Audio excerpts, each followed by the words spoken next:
podcast. You're listening to the premier Rockets podcast. It's H-Town Hoops, hosted by Brandon Scott and Adam Spolane. That's right. It is the H-Town Hoops podcast. I am Brandon Scott here with Adam Spolane. Austin Mendez is producing this thing for us. And we had a U of H show planned out for you guys, and we're still going to do that. Talk about the Cougars winning the Big 12 title outright in their first season in the conference, the best basketball conference, arguably, as well. But we got some breaking news in the way of the Rockets before we get to that, Adam. You and I were both at Fertitta Center over the weekend. Watch the Cougars basically just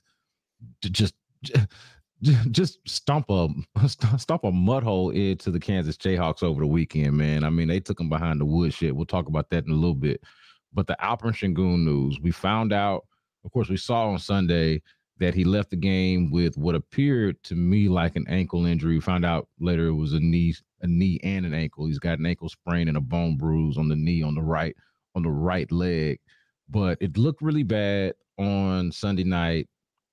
Leaves the floor on a wheelchair, leaves the court on a wheelchair, reportedly on crutches after the game.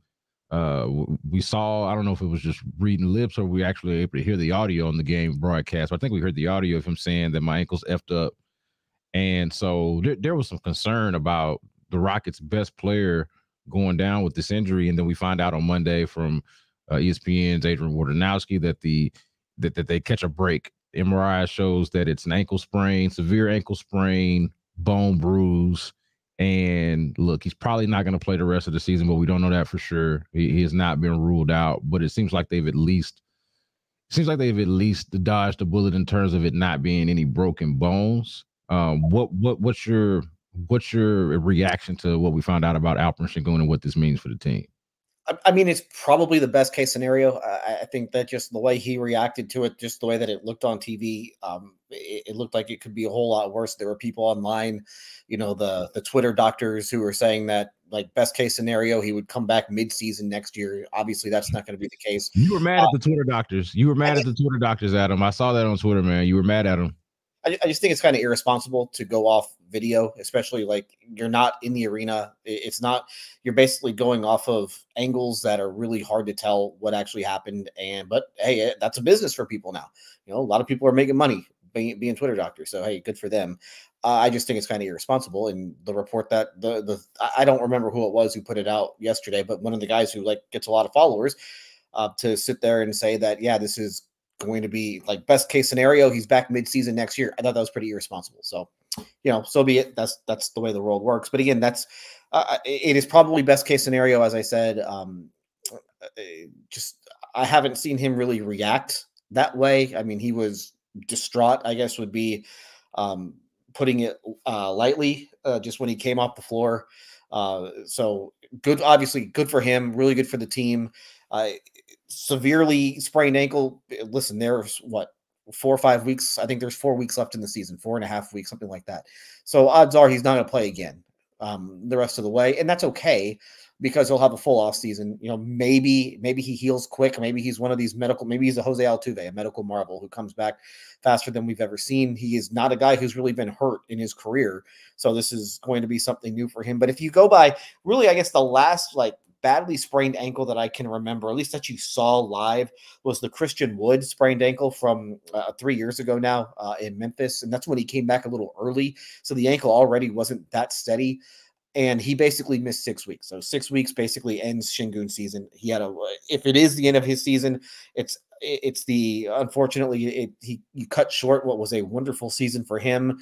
I think he proved a lot over the course of this season. I think that he proved that he can be the leading guy on a good team. And I think that those were questions that you were waiting to see answered this season. So it's unfortunate for him. Obviously, it felt like it could have been a lot worse. So I guess you'll take that if you're the Rockets, but it also provides other guys an opportunity now to step up and show what they can do now as they take on bigger roles, because this season is not over.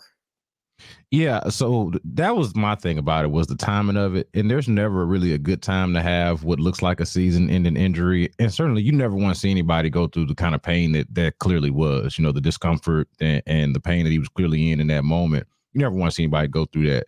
But the timing of it specifically was like when I'm thinking about it, Alperen Şengün. Basketball heads have known about Alperen Şengün. He's been kind of a league pass darling for people, I think, for the last couple of years. But really, I thought he hit kind of a national stage last week when he cooked Victor Wembanyama when they hosted the San Antonio Spurs. And he just, I mean, he put him in a blender in that second half. You and I watched that. He follows that up with a really good game against the Clippers. I know they lost that game, but he had another big game.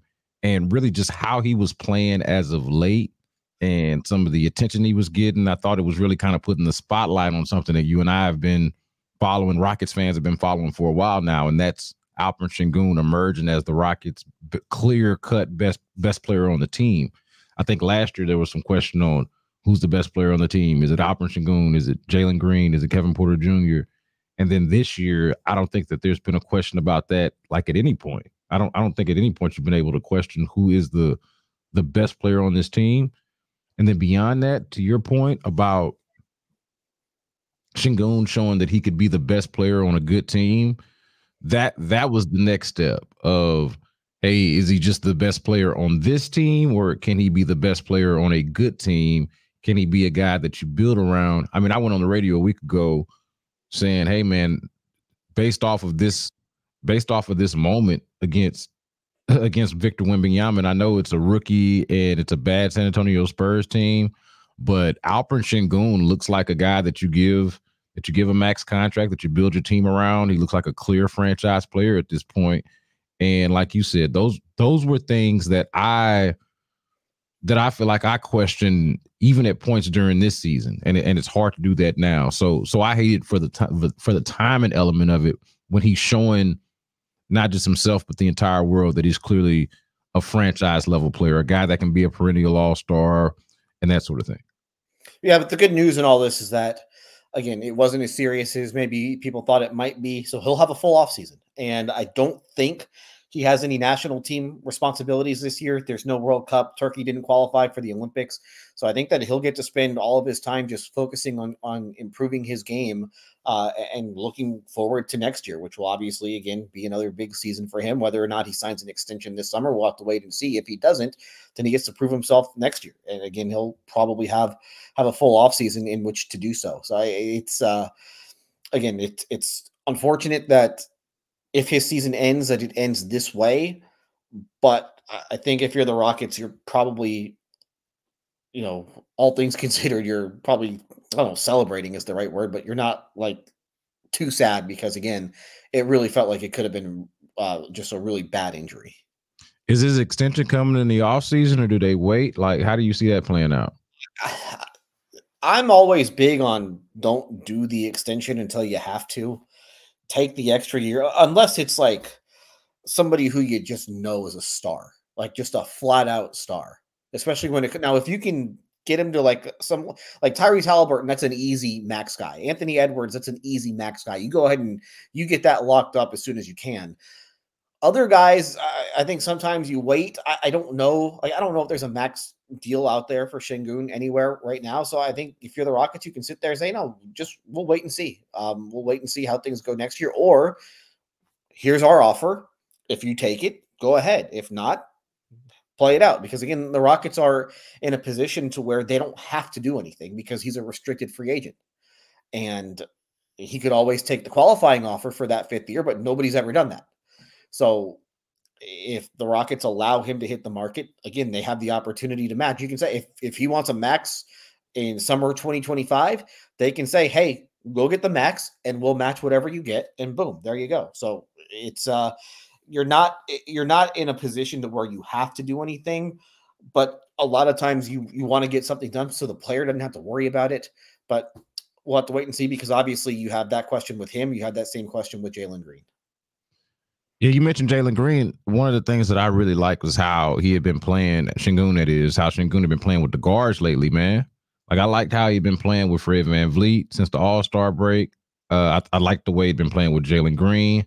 Amin Thompson, when he's in the game, like, I really thought that they had really started to develop some level of chemistry and two-man game, like the pick and roll, all of it, I thought was starting to look really good. Like, Şengün we've known for a while has been really good, but the way some of the guards are playing with him or have been playing with him, I thought was really starting to look good too. But hey, like these are the breaks, right? Injuries are part of the game. I'm curious from you because you mentioned it being an opportunity for other guys to step up. A couple of questions on that.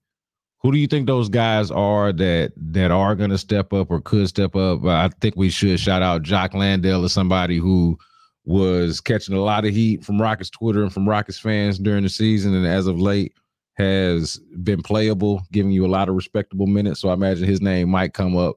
But who do you think are some of the guys that could step up in Şengün's absence for the Rockets? And also with these, what do they got, like 18 games left, something like that?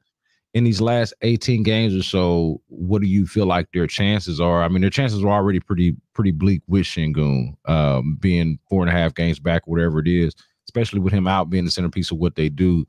Do you think all is lost, or is there a way, like maybe on the back of Jalen Green or maybe some of these vets, they can make something happen? Well, let's take the first question first. And in terms of minutes, I think that obviously Landale is an easy candidate to step in. They don't really have any other bigs on the roster, though, outside of Landale. And I don't think you're playing Landale 30 minutes a game. I think Landale is 15 to 20, and then maybe they go small. I think that you could wind up seeing Jabari Smith Jr. play some 5. I think obviously they've played Jeff Green as a backup 5 for most of the year. Maybe Jayshawn Tate gets an opportunity again to get back in the rotation. There might be somebody else that I'm missing off the top of my head that I probably should know at this point. Boban, baby. Boban minutes. That would seem unlikely at this point. But, you can throw him in for a couple minutes here, a couple minutes there, depending on who you're playing against. I do think it would be interesting to see if they go outside the organization.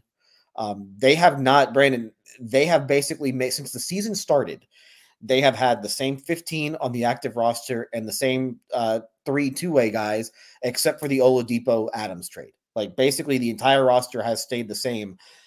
Would they do something with the two-way guys and make room to add another big? And now, in all likelihood, whoever they go out and sign isn't going to actually play. Like that's the other thing. Like you can go and sign a big, but Udoka still has to play that guy. And so I don't know if that's necessarily going to happen. Anybody who is worth playing is probably on a team at this point of the year. But I think when you look at their two-way guys, Nate Williams has been pretty good for them, and they've had him on the NBA roster a little bit more. He's been up with the team when they've had some depth issues. So I think that his spot would be safe. But you look at like Nate Hitton and Jermaine Samuels, who are down in the G League. I don't think that you would hurt anything, your future or anything by losing one of them and just adding a big just to give Udoka a little bit of flexibility if he were to need someone. I don't think that they would go like off the street. I think there's a good opportunity. I think there's a chance that they would go and just elevate somebody from the G League roster, from RGV. That's something that they've done in the past to reward guys that have played hard for them all season down there in RGV. So somebody like Ray Spalding has had a good year for them, and he's been with them before. He played a couple of games for them the first Silas year in 2021. So maybe that's somebody that they look to bring up. But again, I would be surprised if they do anything outside of that, just because it's March 11th. You've got 18 games to go. And I really think that anyone you bring in, I don't think Udoka would play that guy. Man, so I'm trying to think, like, do the goals change at this point? I mean, I think that maybe there was some understanding that it was going to take a lot to get to that spot, as competitive as it is to get one of those play-in spots. But you figure Şengün going for the last 18 games, not a lot of depth behind him anyway. Like I guess that's where my second question comes from. Like, is this really one of those, all right, tip your cap, take the positives out of the season for what they are. Like maybe the rest of the season is just seeing what Jalen Green looks like for these last 18 games and what these rookies look like who have been promising for the most part throughout the season. And of course, Jabari Smith's development is something to continue to monitor, throughout. So you've got those things to kind of sort of going back to a lot of the things that you did last year, where it's like, hey, let's just evaluate the young guys as opposed to, hey, we're really playing for something, meaningful games and April or whatever it is. I mean, the season doesn't stop just because your best player gets hurt. Like, you got to keep playing. And plenty of teams have gone on runs. When I'm watching Golden State right now, and the Warriors are without Stephen Curry, and they're winning. So, and now that's not a long-term thing, but you still got to go out and you still got to go play the games. And yeah, there's still stuff to play for. And it looks like the Warriors are going to win now. They've gone on a bit of a run here in San Antonio. They were down 8 at one point in the third quarter. They are on a 28-6 run. I believe I have that right. So they're all of a sudden up 14. So it looks like they're going to win tonight, which would put them 5 games up on the Rockets with 18 games to play. Now, if you are the Rockets, it was always going to be unlikely for them to get into the play-in. We just knew that when the season started. They started off the season well. They faded, though, after that. But they got 18 games to go. 5 of those 18 games are against the Wizards, Spurs, and Blazers. Like, that should be – I don't care who's playing and who's not playing. That should be 5 wins right there. So they're at 29 wins right now. They can get 5 wins right there against those 3 really bad teams. So that gets you to 34 wins. Of their 13 other games on the schedule, only 2 are against top 7 teams in the West. One is Minnesota. Minnesota is really struggling right now without Karl Anthony Towns. And then the last game of the year, they play against the Clippers in LA. I believe it's a Sunday at 12:30 local time. James might not be back from Vegas by the time that game tips off. And the Clippers are unlikely to need the game either. So you could easily win those 2 games right there. And then the rest of the schedule, again, you take out the top 7 teams in the West, like, that's a pretty manageable schedule. So even if they can win these 5 games against the 3 bad teams, if you can go 7-6 in the other 13, that gets you to 41 wins. Now, again, does that get you into the play-in? Probably not, just because the Warriors have a pretty manageable schedule also. And again, it looks like they're going to win, and you only play them once the rest of the way. But to get to 41 wins, I think that would be a great accomplishment for them and really something that they can build on towards for next year. Yeah, I'm with you there. I think that, to me, it's just, and I think we talked about this, to me, it's just a little bit too crowded for them to really have the highest of hopes and highest of expectations. But like you said, that doesn't mean that you stop playing. They still got a lot to play for. They don't have their pick either, so there's no point in just like tanking these last 18 games. Yeah, and I don't think that's what, we talked about that plenty, about how it does not benefit you to lose the way it has in previous years. And so that wouldn't be the mentality or the motivation. It would just be kind of a change of outlook, just in terms of what the outright. I mean, I can remember scoffing at the idea. I was on the radio a few weeks ago, and Ron Hughley was asking me, hey, should I change my expectations for the Rockets? They were struggling or whatever it was. And I'm like, nah, man, whatever your expectation was should be your expectation. And these are their own stated expectations of, hey, we want to win. It doesn't benefit us to lose anymore. So that's what we're going to try to do. That's why we sign these veterans. That's why we're leaning on our young guys to take the next step and all of those sort of things. So I think all of that is still important. I do think that also it's going to be an interesting last 18 games for Jalen Green, even more so. And I'm not trying to manufacture or create any more pressure that doesn't already exist. There's plenty of that without us even talking about it. But to me, we talked about all the guys that can step up in Şengün's absence, but also with that, like another side of that is there is another third-year player who you had high hopes for and have had high hopes for. And to his credit, Jalen Green has been, like, he's had some sensational moments over the last week or two, over the last couple of weeks. Like, he's played some really, really good basketball at times. Now, not all of it has been the most efficient. Like, even in the Sacramento game, he's 6 of 15, and you'd like to see it be a lot better. But had a really good game. What's that? How many free throw attempts were there? He had 8 free throw attempts. So he got to the line more than he normally has in the last several games. Like, he got to the line more against Sacramento than he had in the 3 previous games combined. Or hell, in the 4 previous games combined. In the 4 previous games before the Sacramento game, Jalen Green took 7 free throw attempts. He took 8 against Sacramento. So something was different. Something was either different about the mentality or the approach. Like, you go from 7 free throw attempts in 4 games, which is really inexcusable.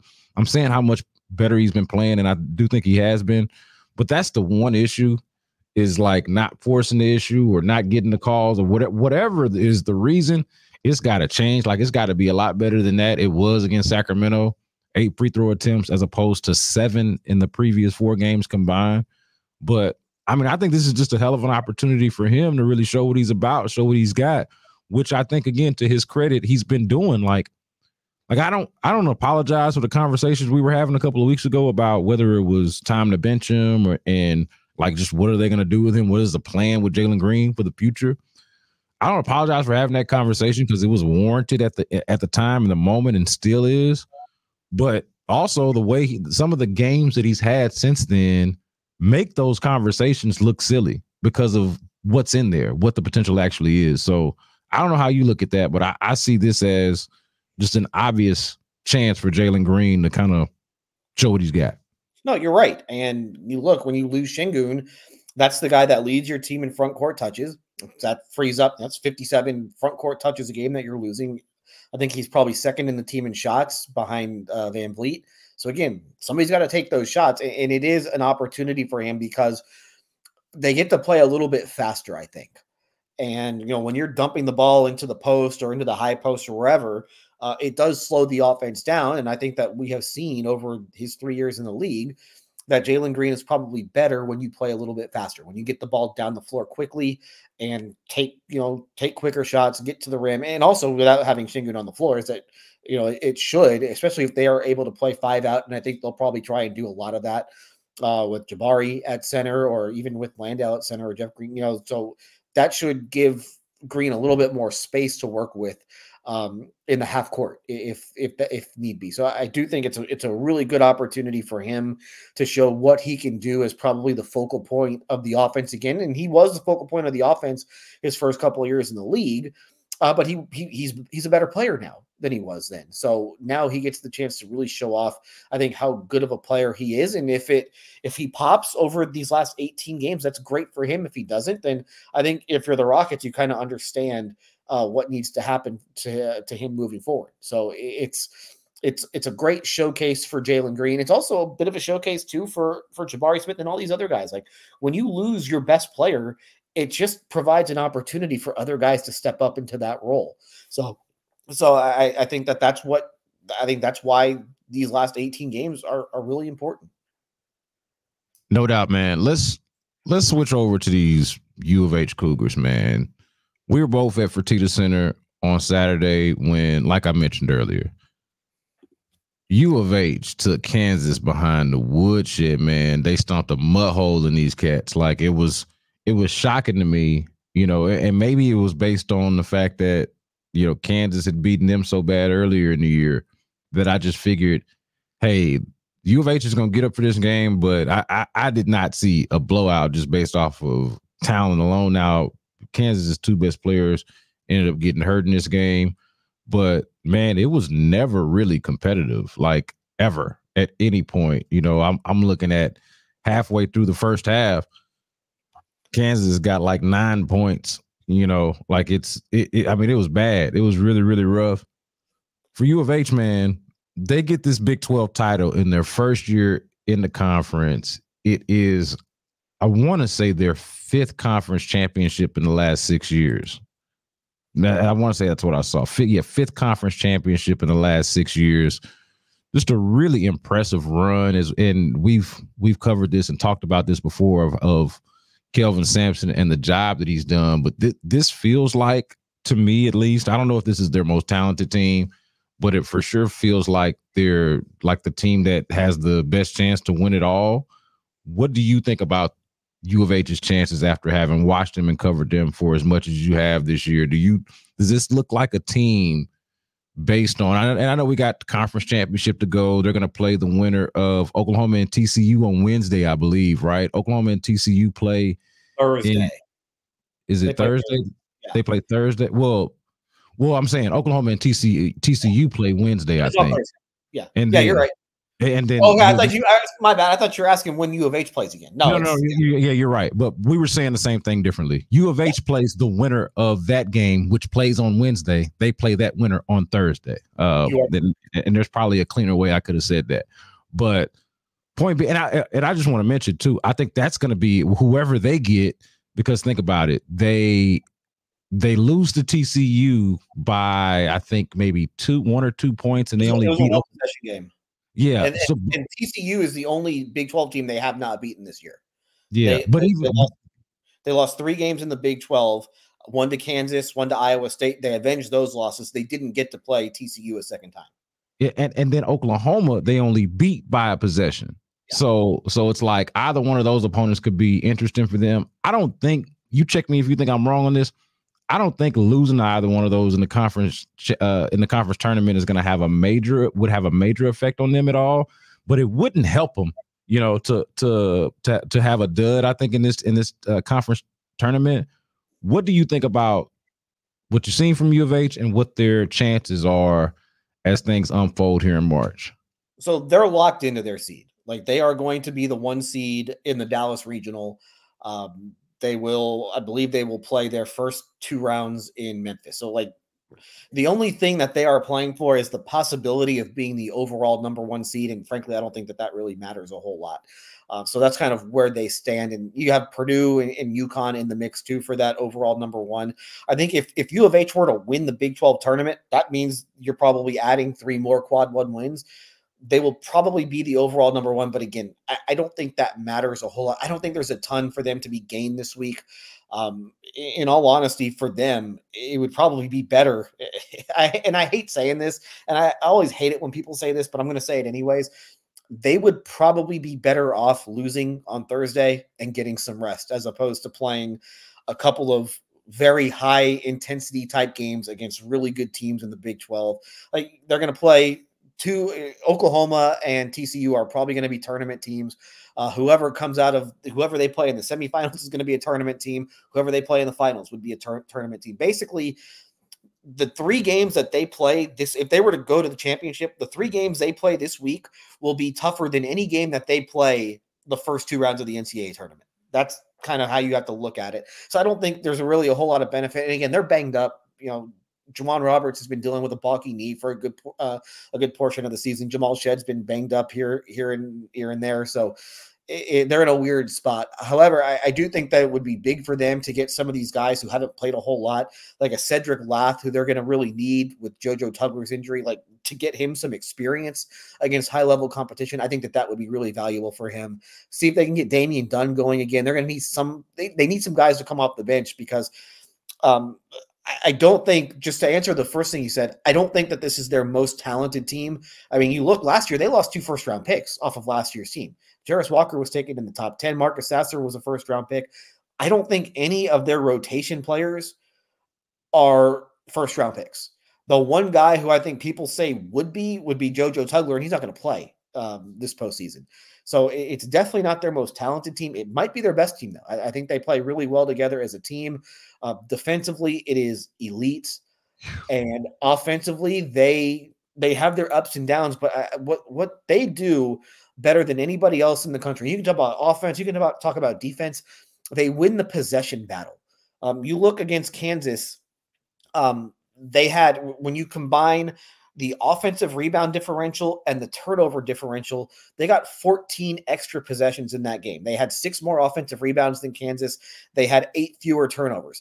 They average 11.5 more possessions per game than their opponent.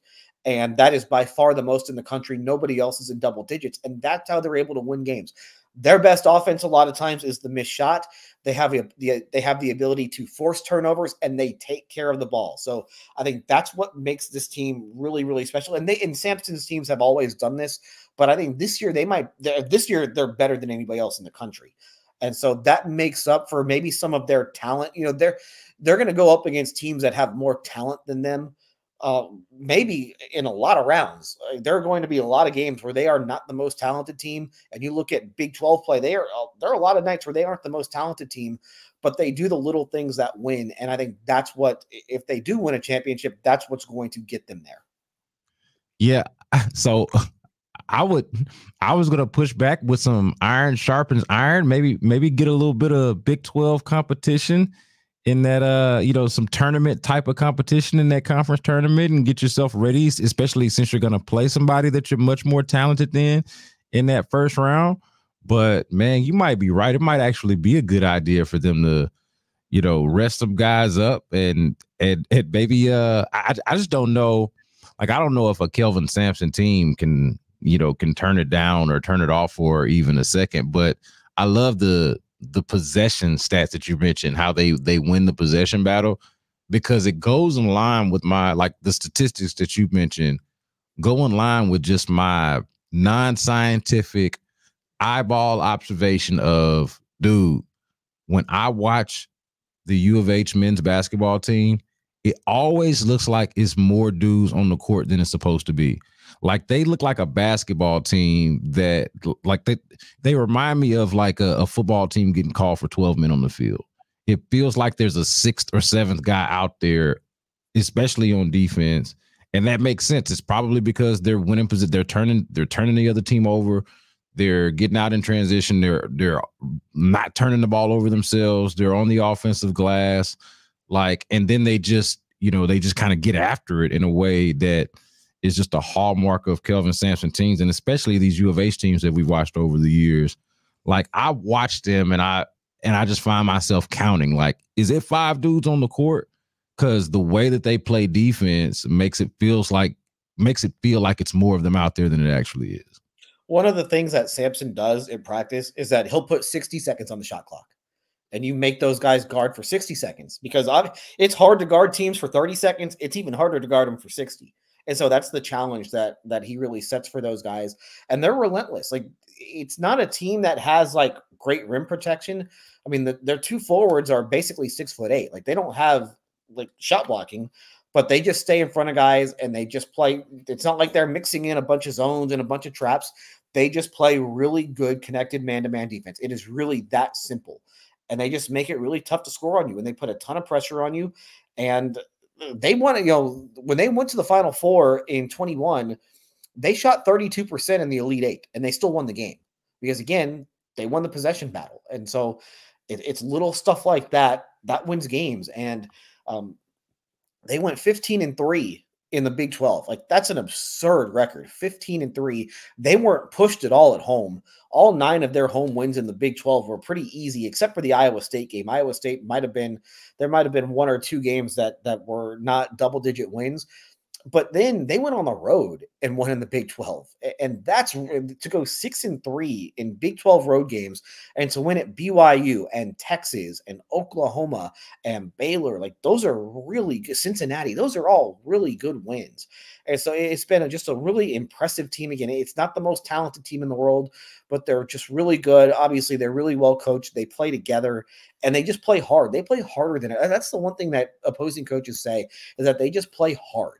And it's hard to replicate that when you're trying to prepare for them. So they have an opportunity. A big thing to watch this week during championship week is what happens with Arizona and Tennessee, because I think that Tennessee is one of the probably 3 best teams in the country.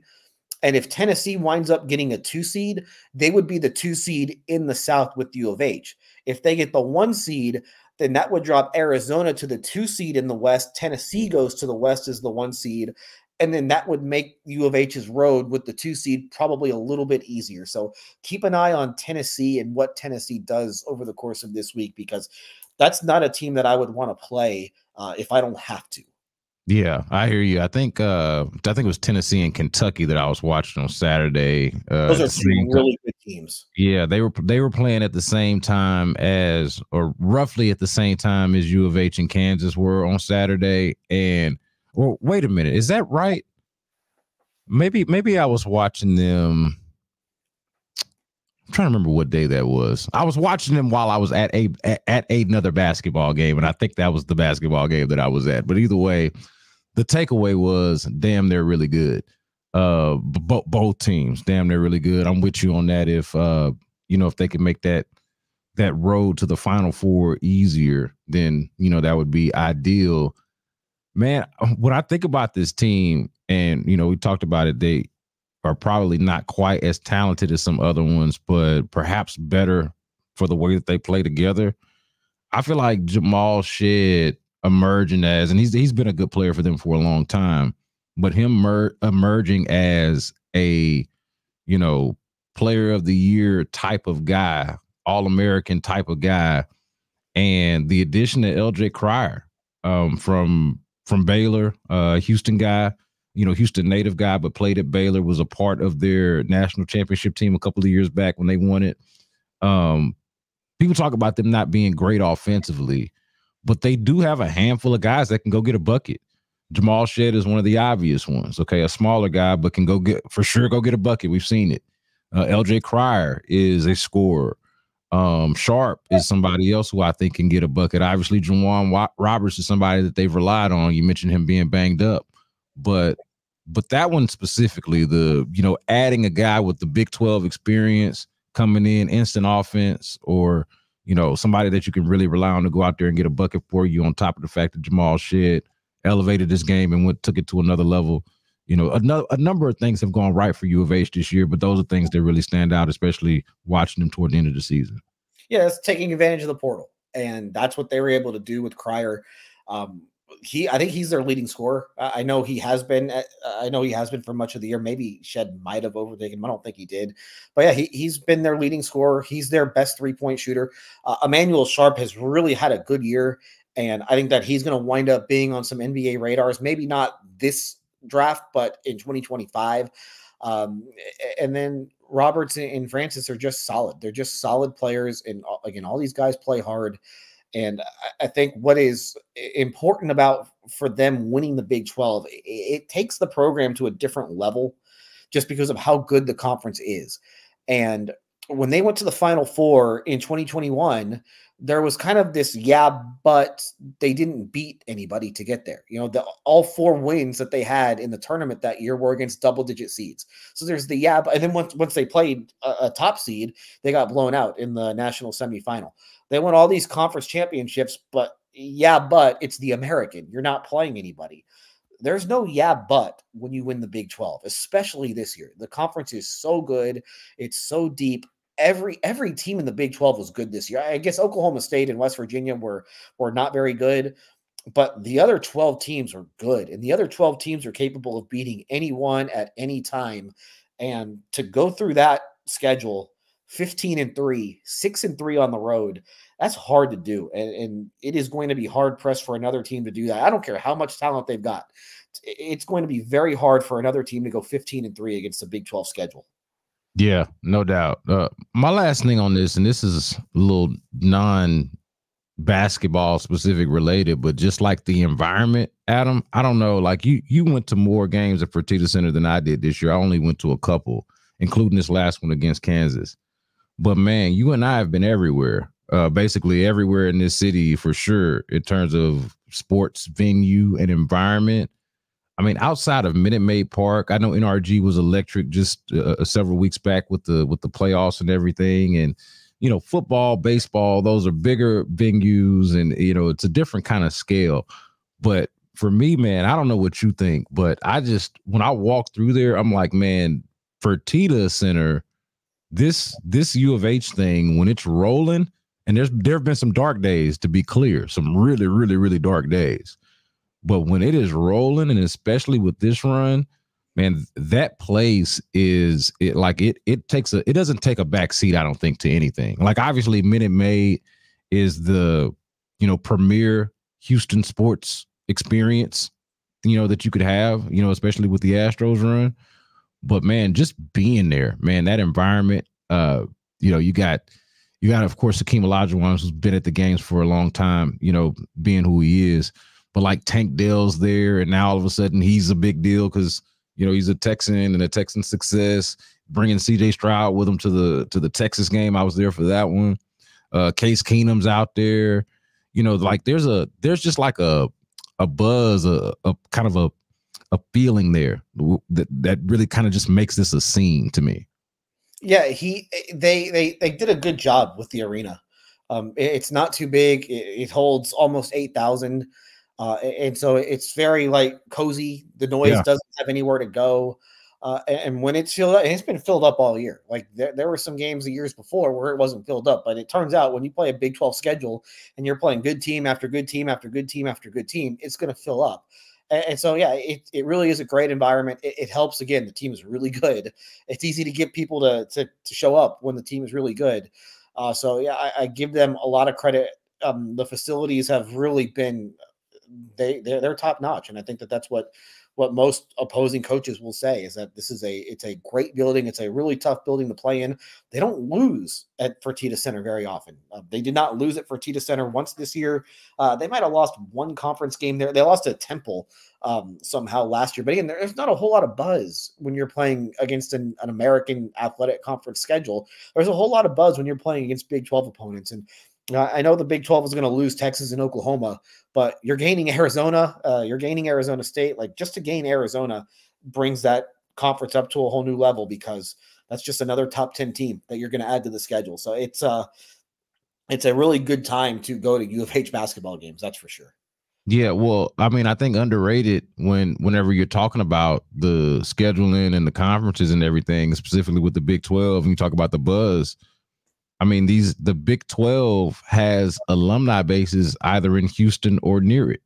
You know, like alumni bases that are either like straight up in Houston or within a driving distance to Houston that are, I think it's fair to say, a little bit more passionate than the American fan bases. Like Baylor folks, you got Baylor folks in Houston, and then you got Baylor folks around Texas that will, or I should say, in Texas and around Houston that are willing to drive to Houston for a Baylor game. You know, that's just an example. You know, TCU, whoever it is, I know, like you said, Texas and Oklahoma are leaving, but pretty much every team in the Big 12, every school has some type of alumni tie to Houston that really works and is, you know, just stronger than what they were coming from. So, I mean, I think that's got a lot to do with it. And then just, man, the way one thing I really love is how, like, just from an observational standpoint, is how like the crowd's energy matches the team energy. Like, I was standing there thinking, like, is this gonna let up at any point? Because the game's not really close, and you know, and then now they're not really playing for as much because, you know, Iowa State ended up losing to Kansas State, I believe it was, and ended up giving them the outright title. And they announced that. Crowd goes wild. I'm like, okay, everybody's gonna sit down now, surely. Now, like, we're just gonna kind of have a good time.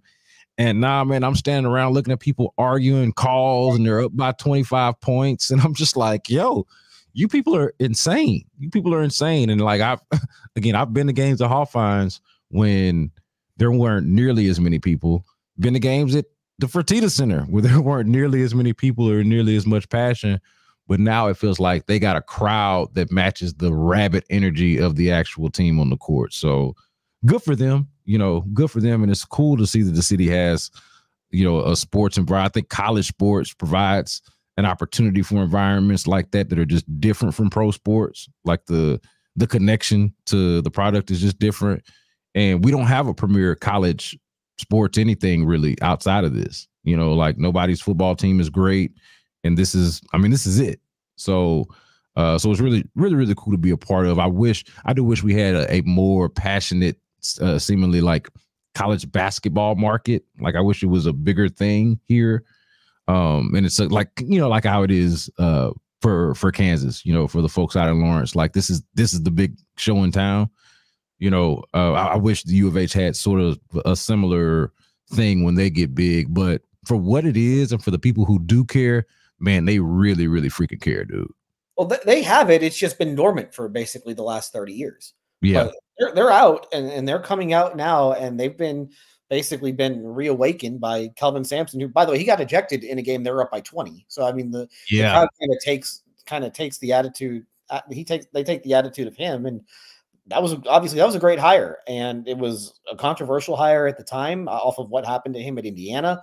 And you wonder how things. I've always wanted to ask him about this, but in 2013, there was an expectation that he was going to get an NBA head coach job.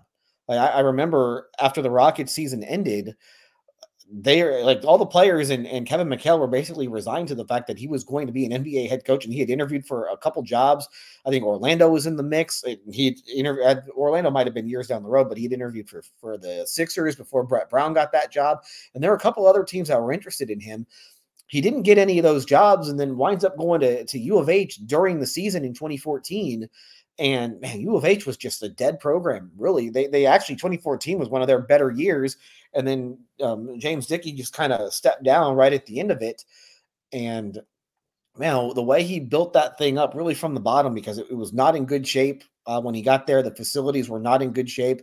And you look at what that whole area was 10 years ago to what it is today, it's like a whole different campus. And a lot of that is credit to him really like getting on them to really invest in the program.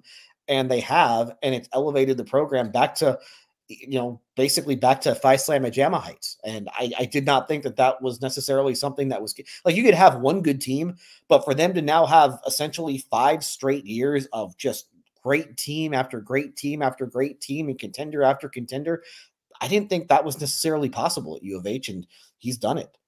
Dude, they were 10th in the American his first year, if I'm not mistaken. Well, they lost everybody.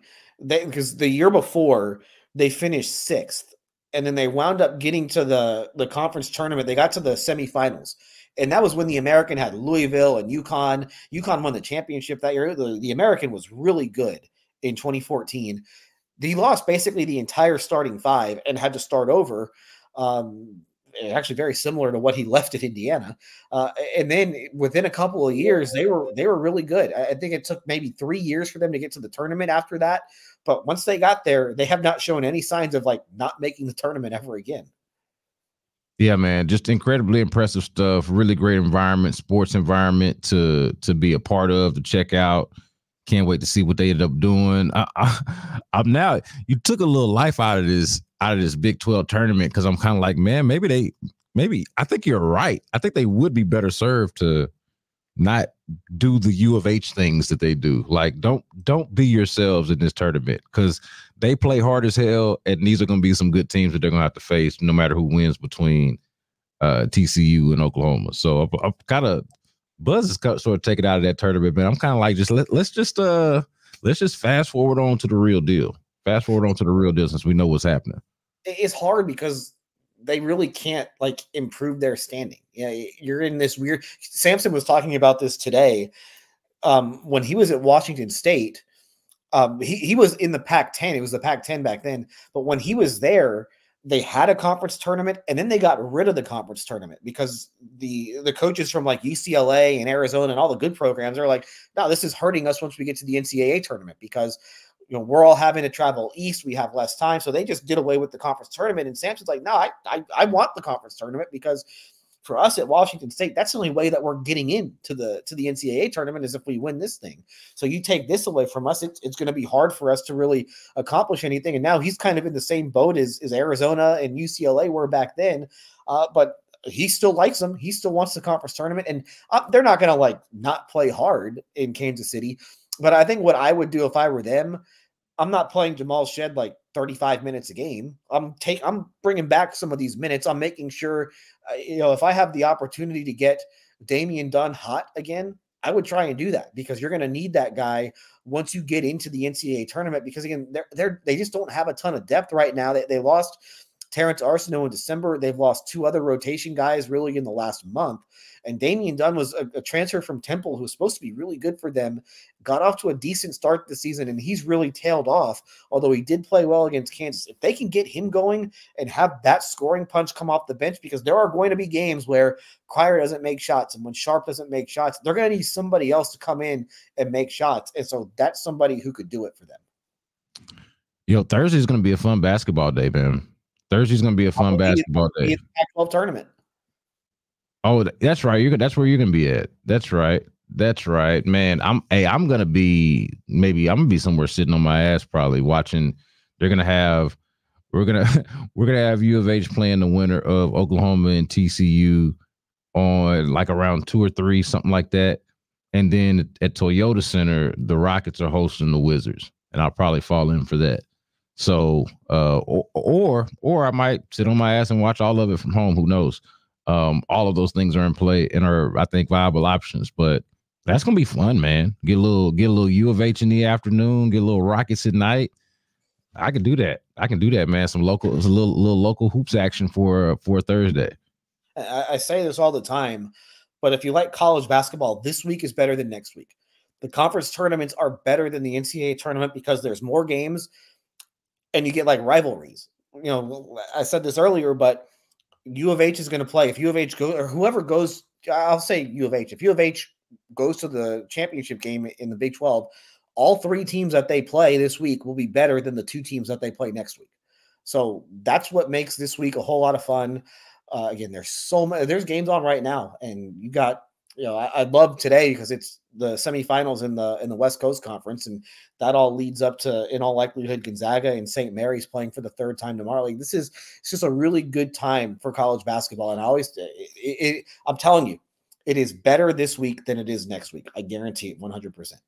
Doesn't get as much play, doesn't get as much, ink or anything like that, but it is better basketball. H-Town Hoops Podcast. That is Adam Spolane. I'm Brandon Scott. Austin Mendez producing this thing for us. Hey, look, make sure that you subscribe, rate, review, tell your friends. Hit the like button if you're watching on YouTube, and you can watch on YouTube on the Sports Radio 610 page. Make sure you're doing all of that. And look, we'll get back with y'all next week on this U of H action on Thursday. The Rockets are coming back home, like we mentioned, on Thursday as well, after they play the Spurs on Tuesday on the road. So a lot of action to keep up with. Rockets fans can wipe your foreheads with Alperen Şengün not suffering any broken bones. Really good news to report to y'all and talk about. So it's some good times over here, man. Make sure y'all are liking, subscribing, rating, reviewing. And until next time, man, y'all be good.